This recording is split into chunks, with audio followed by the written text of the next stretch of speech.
1964. At the age of 3, he started the Glenn Beck program and began warning us about bin Laden, and all other Muslims, and all non-Americans, and all liberal Americans. At the age of 6, Glenn created the world's third website, glennbeck.com. The first two, foxnews.com and buick.com, were created by Richard Nixon, along with the internet.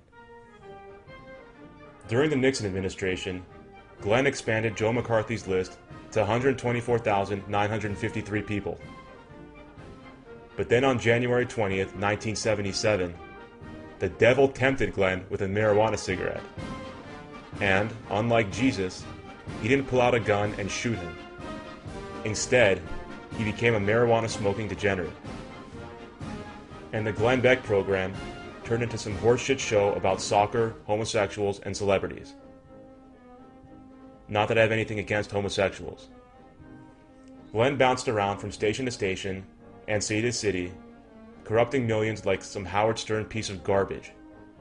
But then in 1993, while watching a tape of Roger and me at his marijuana dealer's Seattle home, Glenn became enraged and began a personal war against marijuana, liberal bullshit, terrorists, and MTV.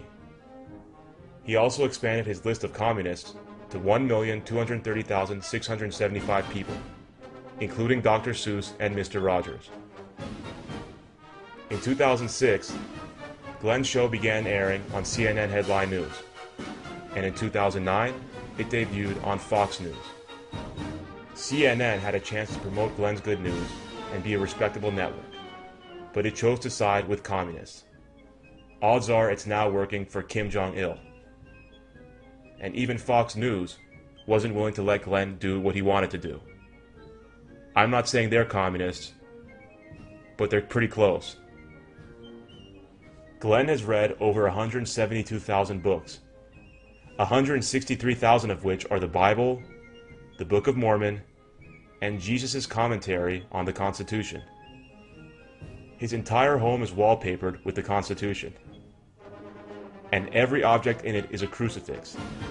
The beds, tables, and chairs. Everything. Except for the toilets, which are all sculptures of Obama in Kenya. Communists and Muslims are trying to take over the world and destroy everything that's holy. The mainstream media, however, is going out of its way to hide that and turn you into a liberal piece of garbage. It's trying to convince you that Glenn is some crazy radical with outlandish views based on lies and exaggerations. Glenn Beck is preventing this country from becoming the atheist Islamic Republic of America. If it weren't for people like him, we wouldn't know that most people who aren't like him are extremists.